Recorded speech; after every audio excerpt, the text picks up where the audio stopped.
Hello, Sarah. Hello, Mary. Welcome. Sarah, feel free to go ahead and introduce yourself. I'm sorry, I'm not in my at my desk. I just got the email like 10 minutes ago, and it said that the meeting was happening in 45 minutes. Oh, And no. yeah, and then I'm like, no, it's going to happen in 10 minutes. So I was just watching a documentary about Randy Rhoads, who's a metal guitar player, as you do on an afternoon. So I'm like, oh no, I got to move in here. So thank you for this. This is really cool. This is cool.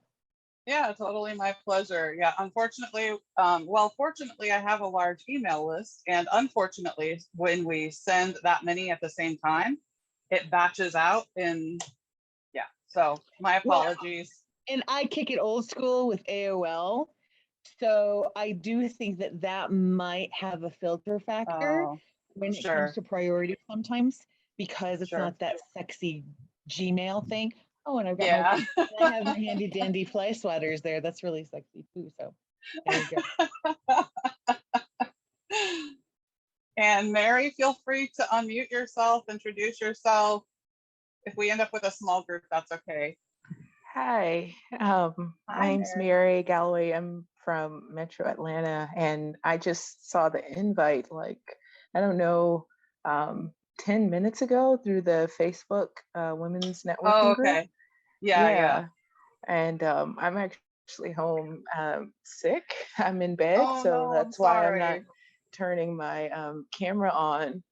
No worries. So, feel better. So yeah. Thank you. So I am just working from bed today, and I saw the invite and I thought that I would join.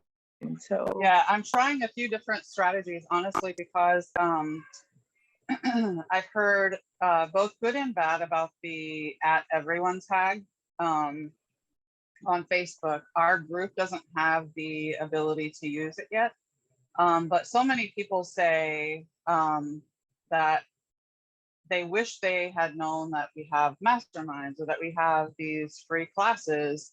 And I send out emails, I post in the group, but the truth of the matter is that the Facebook algorithm just doesn't make it visible to everyone.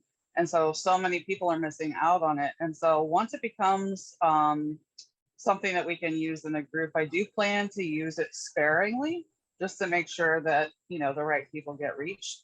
But I don't want to become a pest with it, because that's what's happening in a lot of groups. So thank you for joining. And, maybe it's just us today, and that's fine. And since we are a small group, I'd just like to know a little bit about your businesses and where you need marketing help.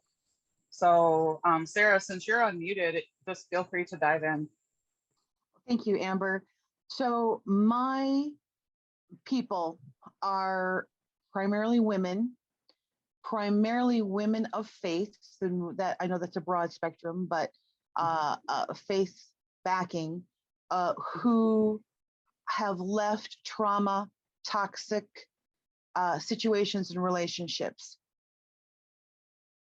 that are having the difficulty in self-forgiveness. And because, I might have a quirky sense of humor, and might be able to talk about a myriad of things, it's a heavy topic. And marketing can, I can put the word out there, but there is so much to be said for the time, the space, the energy, the environment, the hormones. I mean, I don't mean to be flippant either, about how a person then takes that in. How can I be a sensitive servant when there's such a vast share of the market that this would encompass? I don't know. I'm not even sure that I'm articulating that fully, but how can I be seen through all of the fluffery and the you're worthy and you're enough, and all of the coaching pander and get right down to the heart of the matter without sounding overbearing and Heavy. yep, yeah, because Yeah. I don't want to do that. I that's not who I am. I'd rather Sure. it be the quirky. I'd rather it be the serendipitous, but also knowing that to dial it back a little bit, financial abuse is so rampant in domestic violence situations and in toxic relationships. For me, I want to make sure that that person is feeling that they are getting the blessing on a financial level, the proverbial skin in the game and what they're getting, without it being so cookie cutter blueprint. This is what you do A, B, C, that they're not understanding that the journey to self-forgiveness is serendipitous, and it may take a couple years, and it will be an investment. And I don't want to do that without sounding snarky, sleazy marketing. Yeah, so there's two things that come to mind for you, in particular, just given what you shared. The first thing is something that I've learned in my process of writing my own book, and I have endured my fair share plus some of traumas, both as a child and as an adult. And I really wanted to share, particularly with women, similar to you, how I overcame those traumas. And as I began to write, I was focusing so heavily, there's that word again, on the trauma. And so my publisher connected with me and she said, it sounds like you're writing from the wound instead of the scar. And so essentially, the way to approach this from a marketing standpoint to draw people who you want to work with, who want to get through that trauma onto the other side, is to share what's on the other side of it. So instead of sharing so much of, excuse me, what people have gone through, what you have gone through, what you have seen others go through, all of that is pertinent and it's relevant. And there should be a little bit of that, but the majority focusing on should be what's on the other side of it, because that's what gives people hope. That's what makes people show up for themselves, and in turn show up for you. The other thing that comes to mind for me, Sarah, is you're in an industry where you really have to work hard to earn the trust and earn the likability. And you have to give people a chance to know you. And so one of the ways that you do that is through podcasting. Have you ever thought about showing up on a podcast of your own? Yes, not specifically regarding the self-forgiveness, but yes, I have two in the embryonic stages. Yes. Okay. So from a marketing standpoint, I'm a relationship marketer. That's how I show up for my clients. It's all about organic building of, relationships. And then from those relationships, inevitably come the financial side of it. So when you show up and you share your expertise, much like I'm doing here today, hopefully what I am building with you allows you to build trust. It allows you to know how I work from a marketing standpoint. And if someone crosses your path that aligns with what I do, then the hope would be that you would say, oh, I know a girl who does that. So same thing with you. You're connecting with people who might not yet be ready to work with you, but that find solace in not being alone. So maybe you're interviewing people that you have worked with, maybe that would like to work with you, but they aren't quite sure yet. If you do like a 15-minute to 30-minute interview or a co-hosting situation, where you're kind of going back and forth with what we went through and how we got through it, and then what's on the other side of it. That could literally be the format. Trauma, what did we do? What's on the other side, right? And that could be literally every single podcast, working with other people. And once people see, you know, what you're about enough times, and they see how you work, if they like it, then they choose to work with you. The beautiful part about this too, and this is a big thing that entrepreneurs miss out on, is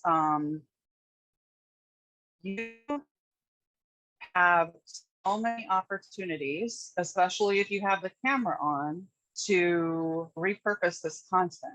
So the content of you recording with another person, or even just yourself, if you don't have a guest that particular week, you're recording, you can turn that recording into a blog. That blog can then be repurposed into multiple social media posts. So it really takes the pressure off of you when it comes to content creation. You're literally creating it within one single podcast.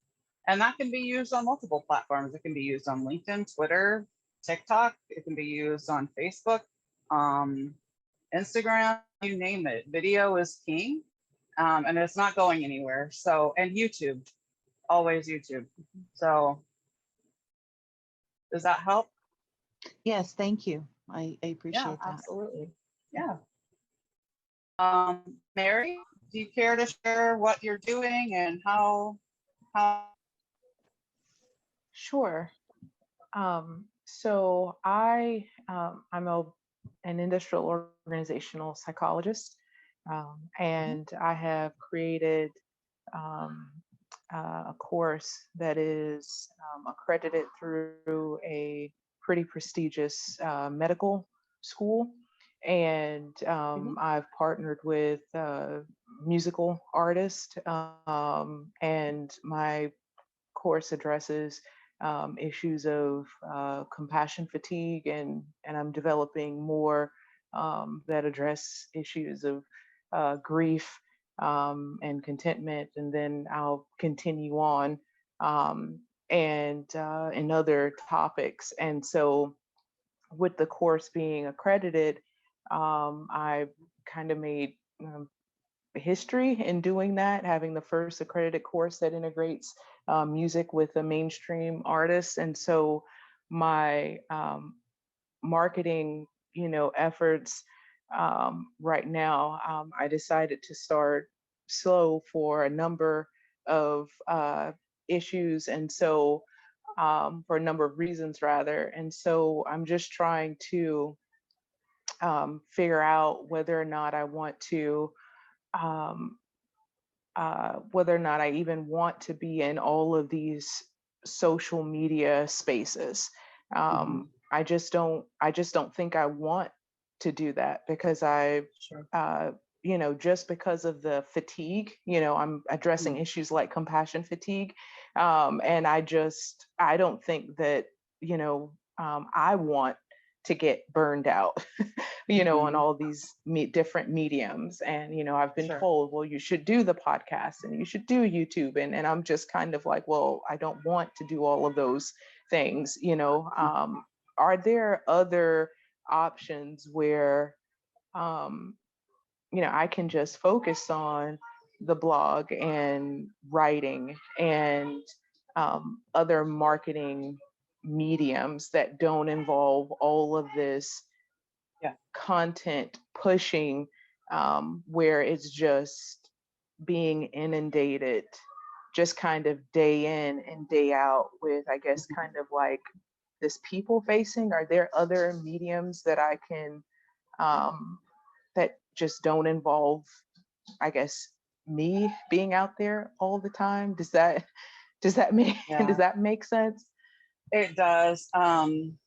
So one of the questions I would need to have answered before I give you a good answer is, would you say that you are the face of your brand?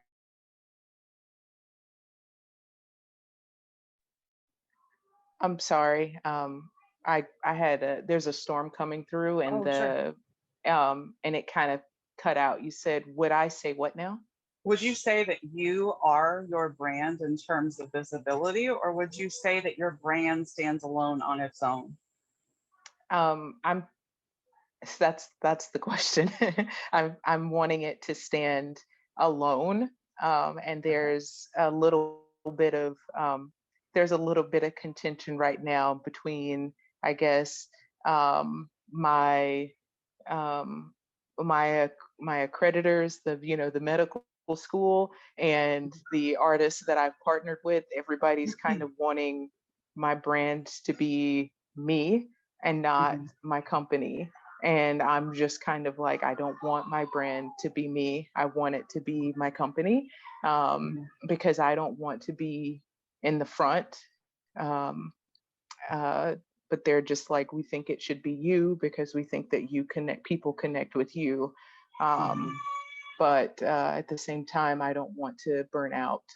Um, Understood. Yeah. so, Um, so I think that this can be approached a couple of different ways. And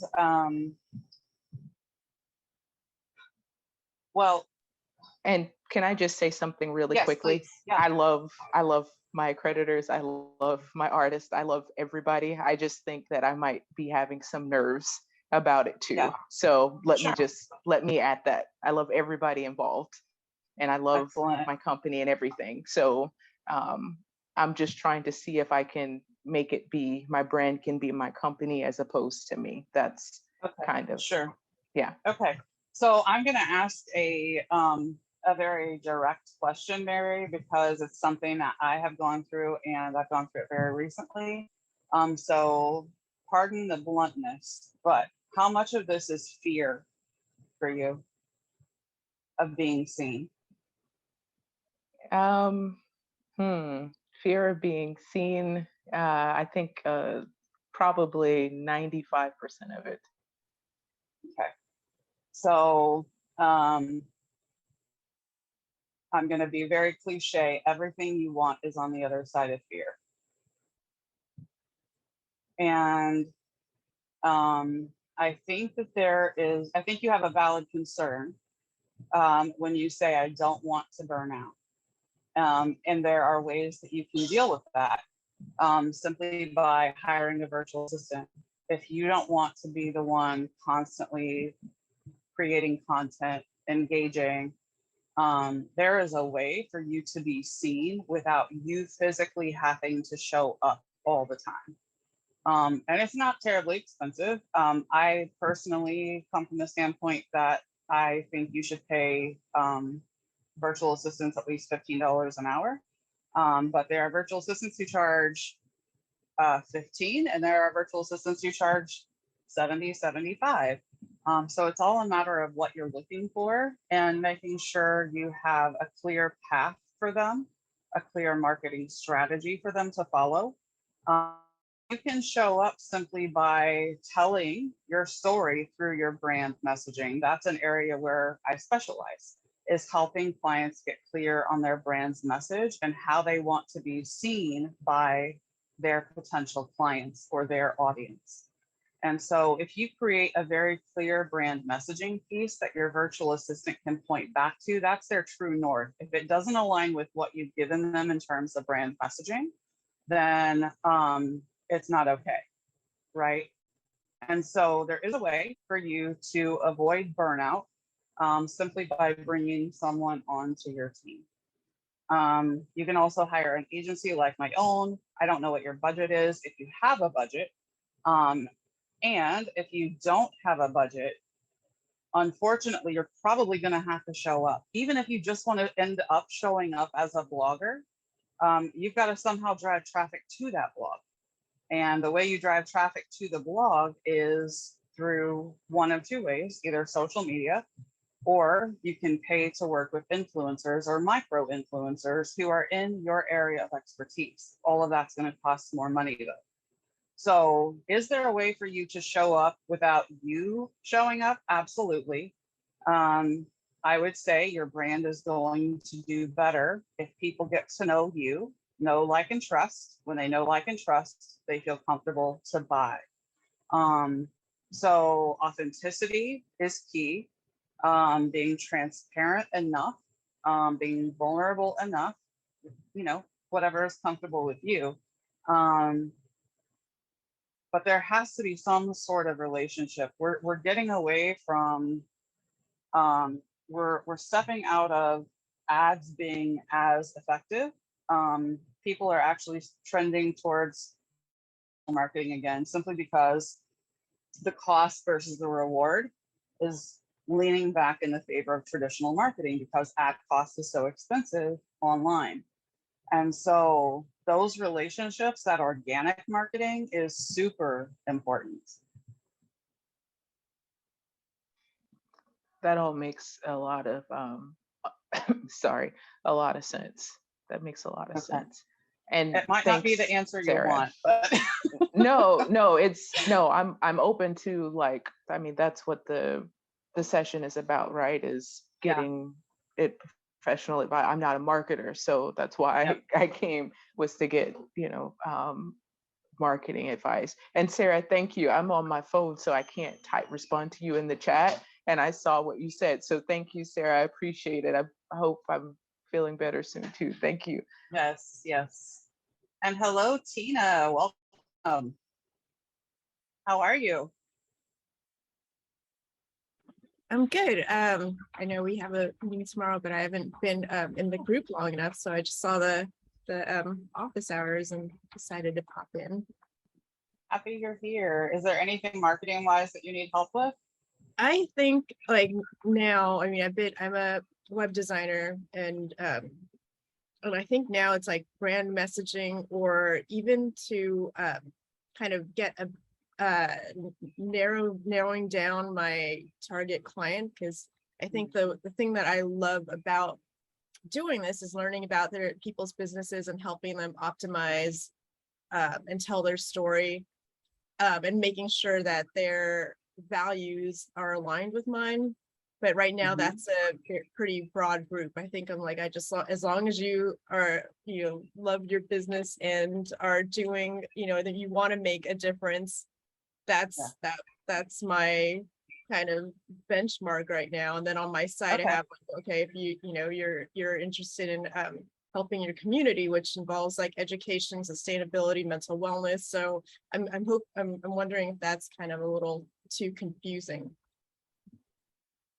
Sure. So I love this question, and I've helped quite a few clients get clarity on it. It all comes down to your messaging. So your website copy is one of the ways that you get messaging across. Another way is your social content, and any content that you put out there, really. Have you read any of Russell Brunson's books? Which ones? Oh God, I don't know. It's been a long time. He's the creator of ClickFunnels. I have this, but I haven't even read the whole thing. That's one. Okay, that might be it. That might be it. I honestly don't remember, but there's and I don't Donald subscribe Miller. to ClickFunnels. I'm not a, what is it? Oh, this is the story brand, I guess, Donald Miller. So it's not like a funnel. Oh, okay. Okay. So I'm not a huge ClickFunnels person, but one of the things that he said that really stood out to me when I read through his content was, you write your messaging in such a way that it alienates the client that you don't want, and it draws in the client that you do want, right?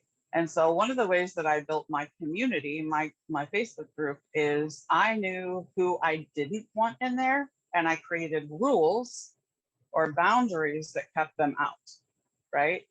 And so in a similar way, not identical, but in a similar way, your messaging should reflect who you want to work with. So small businesses, women who are passionate about their brands. Yes, that's very, very broad. I would challenge you to dig a little bit deeper and think about yourself. What brings you joy in working with your clients? What brings yeah, like just to help, just seeing them up level or knowing that I'm making a difference in their business. So yeah. Do you like clients who resist your, who are like, no, I know how to do this, and whatever you just said, they're very dismissive. Do you like working with people like that? No, I feel like they wouldn't even want to work with me. So I have to figure out a way to like just collaboration and Exactly. yeah, it's You just said the it. wording. Yes, exactly. So I work with collaborative clients who are excited about building their business, who, for me, it's heart-centered entrepreneurs, sustainable businesses, and businesses that are passionate about our planet. So those are my three niche groups, right? And I'm drawing exactly the right clients to me, because that's what I'm passionate about. And now I have joy when I come to work. So that's what I would encourage you to do. So think of adjectives. When I sit down with my brand messaging clients, what we do is we brainstorm some words, some attributes of people, the actual people, not brands. Push that to the side. What are attributes of humans that you want to work with?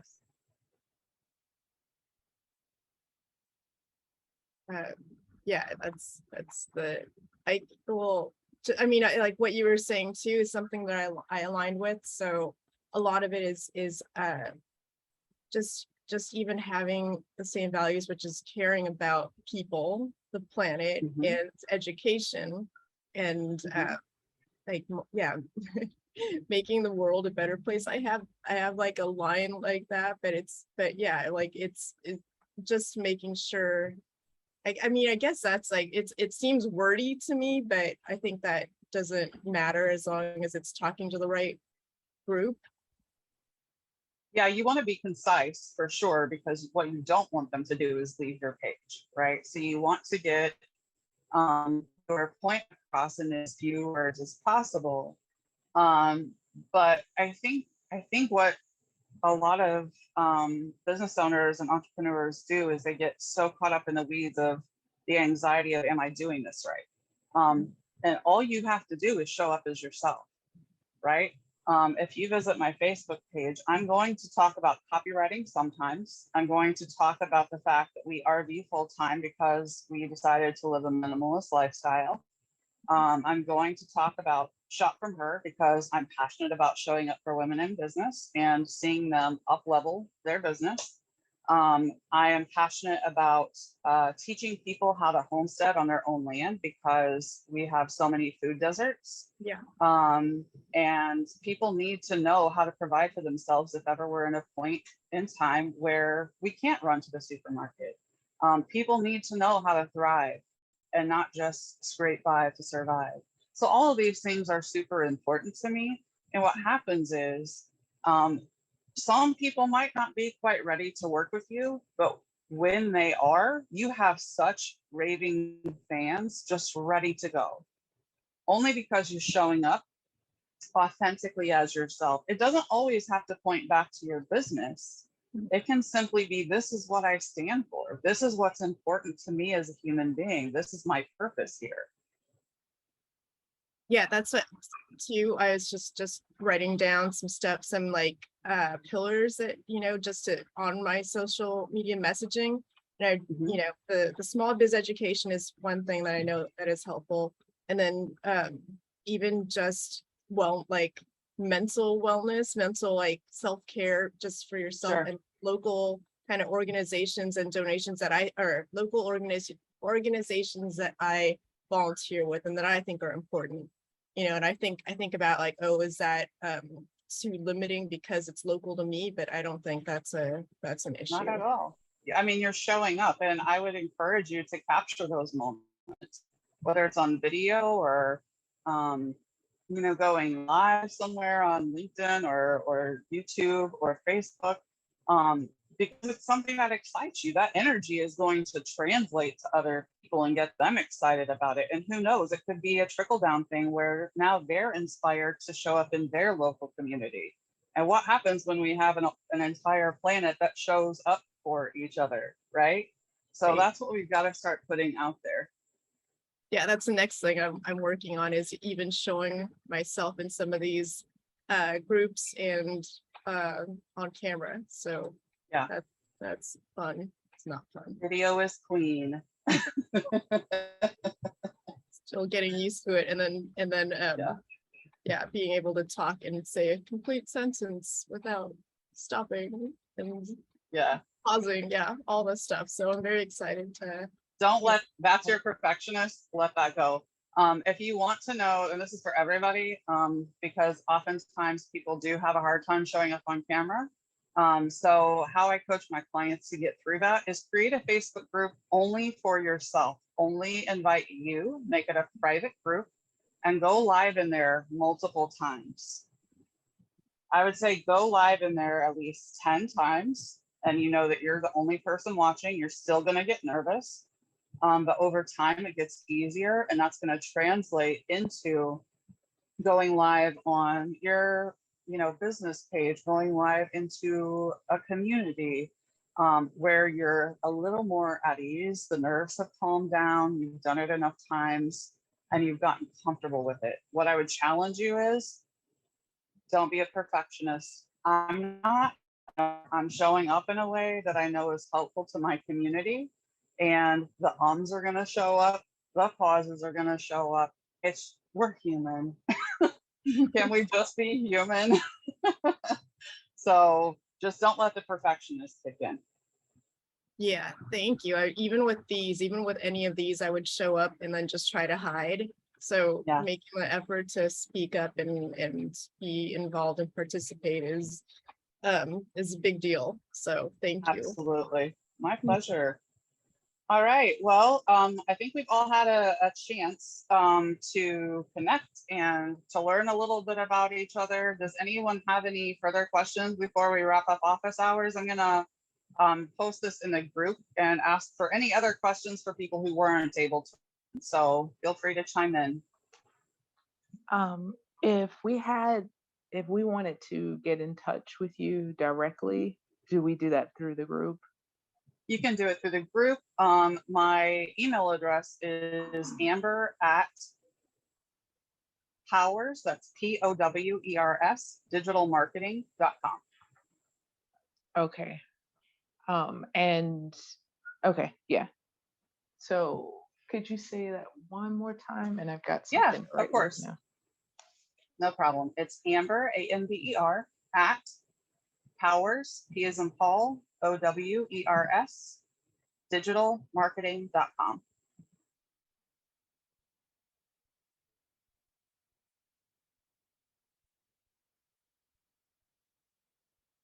Very good. Well, thank you all for your time. It was such a joy to get to know each of you a little bit better. You're all showing up in really fantastic ways, and I would just encourage you. I've made some tremendous steps forward on a personal level and realized that I was the one standing in my own way. And so when we do that and we recognize that we have an incredible gift to share with the world, and we put ourselves out there, that's when big things happen. But you have to show up for yourself in order for people to show up for you. So just don't stand in your own way. Let that fear subside and know that you have a tremendously valuable gift to share with the planet. So thank you again to everybody. And I'll see you in the group.